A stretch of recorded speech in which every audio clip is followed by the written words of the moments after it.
दोस्तों आज हम बात करेंगे जापान की, जो कि अपने पॉपुलर एनिमीज और शानदार टेक्नोलॉजी के लिए पूरी दुनिया में जाना जाता है। वैसे अगर आप इसे इंडिया से कंपेयर करें तो जापान की साइज राजस्थान से थोड़ी बड़ी होगी, लेकिन फिर भी ये टेक्नोलॉजी के मामले में टॉप कंट्रीज की लिस्ट में आता है। चलिए आज हम ऐसी चीज़ों के बारे में बात करेंगे जो केवल जापान में पाई जाती है, लेकिन उससे पहले चैनल पर नए हो तो चैनल को सब्सक्राइब कर दो। Let's start. दोस्तों अगर हम फ्यूचर के बारे में सोचें कि वो कैसा होगा, तो हम में से ज्यादातर लोगों के दिमाग में रोबोट आते हैं कि सभी काम रोबोट और एडवांस टेक्नोलॉजी के द्वारा किए जा रहे हैं। लेकिन जापान के लिए फ्यूचर नहीं बल्कि प्रेजेंट है, क्योंकि जापान के कई सेक्टर्स में अब इंसानों की जगह रोबोट काम करने लगे हैं, चाहे वो किसी होटल में रिसेप्शनिस्ट का काम हो या वेटर का। इसके अलावा मेडिकल और स्पेस सेक्टर में भी रोबोट्स ने काम करना शुरू कर दिया है। कोविड-19 के दौरान जापान के हॉस्पिटल्स में मरीजों के रूटीन चेकअप और देखभाल के लिए रोबोट स्टाफ को रखा गया था। और वहीं स्पेस सेक्टर की बात करें तो जापान स्पेस में भी अपने रोबोट भेज चुका है। साल 2013 में जापान ने अपना पहला रोबोट एस्ट्रोनॉट को स्पेस में भेजा था, जिसका नाम किरोबो था।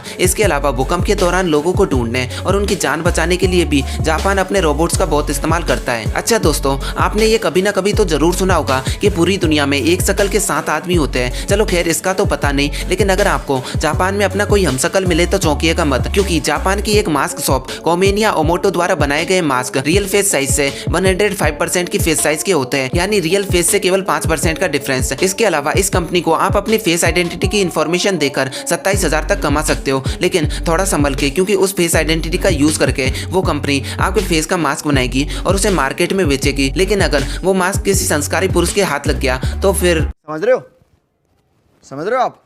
दोस्तों अब बात करते हैं जापान की पार्किंग की। दरअसल दोस्तों जापान में साइकिल्स बहुत ज्यादा है। आप इसका अंदाजा इसी बात से लगा सकते हैं कि जापान में साइकिल की संख्या वहाँ की पॉपुलेशन से थोड़ी ही कम है। अब क्योंकि इतनी ज्यादा साइकिल्स है तो उनके लिए पार्किंग की भी जगह चाहिए, तो इसके लिए जापान में जगह जगह पर ऑटोमेटिक अंडरग्राउंड पार्किंग बनी हुई है, जिसका यूज करने के लिए लोग मैग्नेटिक कार्ड का इस्तेमाल करते हैं। कार्ड स्कैन करने के बाद लिफ्ट ऑटोमेटिकली साइकिल को पार्किंग एरिया तक ले जाती है और खाली स्पेस में पार्क कर देती है। और अगर साइकिल को रिट्रेन करना हो तो बस कार्ड को स्कैन करो, आपकी साइकिल ऑटोमेटिकली आ जाएगी। अब दोस्तों अगर मैं आपसे पूछूं कि अगर आपको कार खरीदनी है तो आपके पास क्या होना चाहिए? पैसा हो तो क्या कुछ नहीं हो सकता है।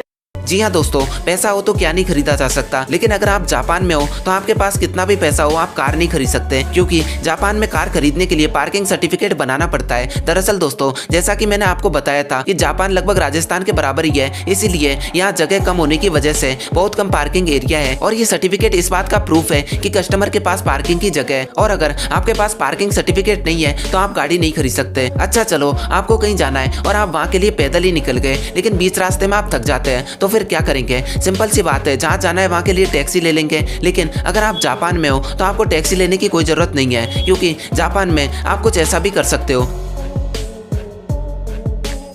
जी हाँ दोस्तों, जापान में कुछ ऐसे इलेक्ट्रिक पोर्टेबल डिवाइस भी मिलते हैं। हालांकि देखने में ये बहुत बीक लगते हैं, लेकिन ये आसानी से साइकिल का काम कर सकते हैं और इनमें आपको पेडल मारने की जरूरत भी नहीं है। इसका वेट लगभग 5 kg होता है, जिसे आप इजीली बैकपैक की तरह कैरी कर सकते हैं। क्या ये टेक्नोलॉजी इंडिया में भी होनी चाहिए? कमेंट करके जरूर बताएं और जल्दी से चैनल को सब्सक्राइब कर दो यार, हम 1000 के बहुत नजदीक है। और अगर वीडियो अच्छी लगी हो तो वीडियो को लाइक और शेयर करना ना भूलें। मिलते हैं अगली वीडियो में।